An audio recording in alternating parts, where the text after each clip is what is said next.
आपका और बहुत ही गर्मा गर्म बहस अभी आपने आशुतोष जी और हर्षवर्धन जी के बीच में देखी और सुनी। अब मैं चलता हूँ तुहिन जी और राजपूत जी के पास।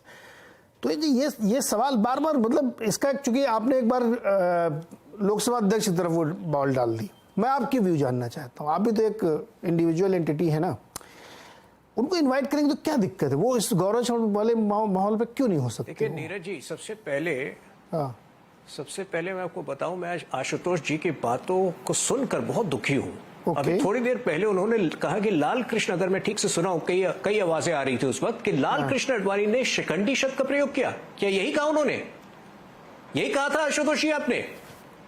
लाल कृष्ण अडवाणी जी ने कभी उस शब्द का प्रयोग नहीं किया था। वो उस शब्द का प्रयोग उस शख्स ने किया था जिसको आपने द्रौपदी मुर्मू जी के विरुद्ध खड़ा किया था राष्ट्रपति चुनाव में। आज आप बार बार पूछ रहे हैं कि संडे को राष्ट्रपति उद्घाटन के समय क्या राष्ट्रपति और उपराष्ट्रपति मौजूद नहीं हो सकते? आज उद्घाटन हुआ नहीं है। अगर वे उपस्थित होते हैं, क्या आप देश से माफी मांगेंगे? अब मैं आता हूं कांग्रेस की ओर। देखिए, कांग्रेस को इस विषय पर बोलने का कोई नैतिक अधिकार नहीं है जब तक वो 3 बातों को लेकर इस देश से माफी नहीं मांगती। सबसे पहला, जिस प्रकार से उन्होंने प्रधानमंत्री के बारे में एक प्रकार से झूठ की एक बाढ़ लगाई थी पिछले 3 सालों में, यह कहकर कि प्रधानमंत्री अपना शीश महल बना रहे हैं, क्या जरूरत थी इस खर्चे की? जिस प्रकार से उन्होंने झूठ फैलाया था, मेरे ख्याल से इस बात को लेकर पहले उन्हें माफी मांगनी चाहिए, बजाय इसके कि ये कहें कि किसको उद्घाटन करना चाहिए, किसको नहीं। दूसरा, जिस प्रकार से इन्होंने द्रौपदी मुर्मू जी का अपमान किया था, उस बात को लेकर इनको माफी मांगनी चाहिए। तीसरा, जो सेंगोल की खूबसूरत कहानी है 1947 को, उसको जो है जनता से छुपाने के लिए इनको माफी मांगनी चाहिए। वो सेंगोल जिसका स्थान आज पार्लियामेंट में होना था, वो इलाहाबाद में पड़ा था। तो इन बातों के लिए जब तक कांग्रेस माफी नहीं मांगती, मुझे नहीं लगता कि कांग्रेस के पास कोई नैतिक अधिकार है ये इन बातों को घुमाने का और बेमतलब एक खूबसूरत घड़ी को खराब करने का। राजपूत जी, अच्छा एक मिनट, पहले मैं आशुतोष से ले लूं। शिखंडी वाला मामला सर क्लियर करिए, वो क्या था, वो आपने क्यों बोला? वो निकम्मा शब्द क्या कहा था, शायद मुझे ध्यान पड़ा। मैं तुहिन जी की बातों में कंफर्म करूंगा, लेकिन मुझे अच्छी तरीके से ध्यान है वो भी नहीं कहा था। लाल कृष्ण अडवाणी कभी इस तरह के शब्दों का प्रयोग नहीं करते थे। करते थे वो व्यक्ति जिसको आपने द्रौपदी मुर्मू जी के खिलाफ खड़ा किया था। तुहिन एक में क्लैरिफाई करने दीजिए ना, जो कि डिबेट में फैक्चुअली गलती नहीं जानी चाहिए। यशवंत सिन्हा ने तो 100% कहा था, मैं 100% कॉन्फिडेंट हूँ। मनमोहन सिंह को लाल कृष्ण अडवाणी ने निकम्मा कहा था, और नरेंद्र मोदी ने उनको मनमोहन कहा था। इसमें कोई दिक्कत है? शिखंडी वाला शब्द का इस्तेमाल उन्होंने 2007 में किया था, 2008 में किया था, मैं कंफर्म कर रहा हूं उसको। मतलब किया था, ये आप कंफर्म करें, खाली टाइम नहीं कर रहे हैं। आपने झूठ बोला है शो पे। तुहिन जी इस तरीके से आप मत बोलिए। मैं अगर मैं गलत हूंगा तो मैं नीरज के प्रोग्राम पे आके मैं माफी भी मांगू, मुझे उसमें कोई दिक्कत नहीं है। I have no problems. LK ji ने कभी शिखंडी शब्द का प्रयोग नहीं किया है, यशवंत सिन्हा ने किया है। I will get back. निकम्मा शब्द का इस्तेमाल उन्होंने किया, और एक बार नहीं कई बार किया, ये भी मैं आपको बता दूं। लाल कृष्ण अडवाणी ने किया। स्टॉप यहाँ पे। मैंने ये बात इसलिए क्लैरिफाई की क्योंकि कई बार हो सकता है कि आपने गलत सुन लिया हो, या तो प्रोग्राम में उसी समय क्लियर हो जाना चाहिए। अगर गलती है तो आशुतोष जी उसको मान लेंगे। आशुतोष जी इतने तो सेंसिबल आदमी है, ये तो मैं मानता हूं। मुझे कोई दिक्कत नहीं। इशू ही खत्म करें ना अभी। अगर आगे ऐसा नहीं होगा तो डेफिनेटली आशुतोष जी इसको एक्सेप्ट करेंगे। हाँ, अभी अब राजपूत जी का नंबर। राजपूत जी जवाब दीजिए। कई सारे आरोप तुहिन जी ने आपके ऊपर लगाए, तीन गलतियां गिनाई उन्होंने। अरे तुहिन भाई का क्या है, तुहिन भाई तो 20 गलतियां गिनाएंगे। तुहिन भाई आप 20 गलतियां गिना लीजिए, 200 गिना लीजिए, लेकिन हमारी सिफारिश हर्षवर्धन त्रिपाठी के लिए होगी। हमारी स्क्रीन पे उनको लाओ। खामखा राकेश सिन्हा को लोग राज्यसभा बनाते हैं। स्क्रीन पे लाओ भाई। खामखा राकेश सिन्हा को राज्यसभा इधर लगेगा। हर्षवर्धन जी को राज्यसभा भेजना चाहिए।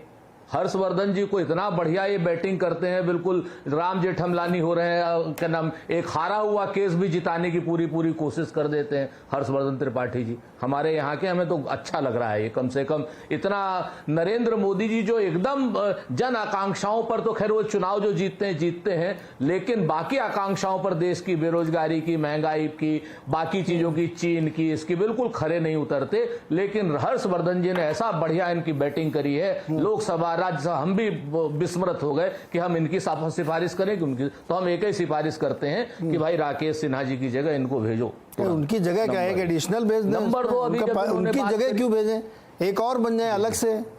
राकेश जी को हटा के क्यों बने भाई, ये क्या अलग से भेज दो। हाँ, नहीं हम असल बात, वो भी बैटिंग करते थे ना, अलग से भेज दो, बिल्कुल ठीक। बोलिए। एक बात। दूसरी बात हम आपसे जो कह रहे हैं, अभी तुहिन भाई ने जो तीन बातें करी, तो हमने जब कोविड का समय था 20,000 करोड़ रुपए, जब आदमी एक एक रुपए के लिए तरस रहा था, और हम चाइना के बैंक से पता नहीं कितने $100 बिलियन ले रहे थे, तो पढ़े लिखे आदमी है, क्या नाम वो इकोनॉमिक्स के तुहिन भाई, तो इतने पैसे हम ले रहे थे, उस ड्यूरेशन में 20,000 करोड़ आप सेंट्रल विस्टा पे खर्च कर रहे थे। हाँ, हमने बिल्कुल इस पर आपत्ति की थी और हमारी आपत्ति जायज थी। लेकिन आज लोकतंत्र का मंदिर बन गया है। लोकतंत्र के मंदिर में हम लोग आपकी तरीके से भोंडे लोग नहीं हैं कि लोकतंत्र के मंदिर का अपमान करें। हम सम्मान करते हैं, हम प्राण प्रतिष्ठा का भी सम्मान करते हैं। गलत आदमी से हो रही है, गलत दशा में हो रही है, गलत शूल काल में हो रही है, इसका हम आपको बता रहे हैं कि ऐसा मत करो, अपशकुन होगा। हम ये बात कर रहे हैं तुहिन भाई। तीसरी बात, आपने अभी एक और बात करी थी कि भाई क्या नाम, सिंगोल वाली बात। तो आपको यह भी बता दें कि जब वो अपना चेंज हुआ था, सिंगोल हमने कहीं छुपाया नहीं था। राष्ट्रीय संग्रहालय में ससम्मान इलाहाबाद में रखा हुआ है। और राष्ट्रीय संग्रहालय, जैसे अभी हर्षवर्धन त्रिपाठी को एक ट्वीट किए थे कि वो किसी की पारिवारिक जागीर नहीं है, वो बाकायदा राष्ट्र की जागीर है, राष्ट्र के संग्रहालय में रखा हुआ था। और वो सिंगोल जो है राष्ट्र के संग्रहालय में और अन्य प्रतीकों की तरीके से इसलिए रख दिया गया था क्योंकि 1950 में जब देश का धर्म संविधान हो गया था, संविधान की किताब को हाथ में लेकर के सत्ता परिवर्तन होता था, तो राजदंड को लेकर के सत्ता परिवर्तन की कोई आवश्यकता नहीं रही। लोकतंत्र के संविधान की किताब को लेकर के सत्ता परिवर्तन होने लगे, बाकी चीजें होने लगी, तो इसलिए उसको ससम्मान हम लोगों ने राष्ट्रीय संग्रहालय में रखा था। तो ये तीनों बातें हो गई। तो अब आप हमको ये बता दो कि हमने तो तीनों बातें आपकी मान ली, अब आप चौथी बात हमारी मान लो कि साहब राष्ट्रपति जी को, उपराष्ट्रपति जी को बुला लो, उनकी गरिमामयी उपस्थिति हो जाए। उनकी जब गरिमामयी उपस्थिति हो जाएगी तो पूरी एक पिक्चर ऐसी बनेगी। सुनिए नीरज भाई, अब तोड़िए मत हमको। उस एक पिक्चर ऐसी बनेगी कि पूरी दुनिया को एक पिक्चर जाएगी कि विपक्ष सहित पूरा देश जो है, देश की संसद यानी देश के लोकतंत्र के मंदिर के उद्घाटन में एक साथ खड़ा है। वरना आगे आने वाले समय में एक ऐसी पिक्चर जाएगी कि लोकतंत्र को बचाने के लिए, महिलाओं के अधिकार को बचाने के लिए, आदिवासियों के अधिकार को बचाने के लिए और दलितों के अधिकार को बचाने के लिए संपूर्ण विपक्ष ने इस संसद के मंदिर के उद्घाटन का बहिष्कार किया था, चूंकि लोकतंत्र और संविधान की आत्मा को नरेंद्र मोदी मार रहे थे। इसलिए हम जो है उसका विरोध कर रहे हैं ताकि लोकतंत्र की आत्मा बचे। राजपूत जी, सिंगोल एक प्रतीकात्मक दंड है ना, ये भी तो प्रतीक ही था कि सत्ता का प्रतीक है, राजदंड उसको कह रहे हैं, सिंगोल कह रहे हैं। बिल्कुल जी, अब वो सही जगह पे पहुंच गया है ना, जवाब दे दूं, उसका पूरा सम्मान है। तो अब सही जगह पे गया है ना वो। नहीं, मैं तो आपसे फिर से कह रहा हूं, हमने सिंगोल का कोई विरोध नहीं, लेकिन सिंगोल जो है राजदंड है और वो बाकायदा आपने कहा कि उसको संग्रहालय में की जगह पे रखा गया था। आपने इसलिए उसको वहां रख दिया था क्योंकि अब सम्मान रखा था, देश संविधान से चलेगा, तो इसलिए वो राजदंड जैसे नहीं चीजों को वहां रख देना चाहिए। ये मैंने नहीं कहा, अभी कहा, सुन लेना, हो गई और 1950 के बाद सत्ता के परिवर्तन के लिए देश के संविधान की किताब का उपयोग होने लग गया, हमने ये कहा।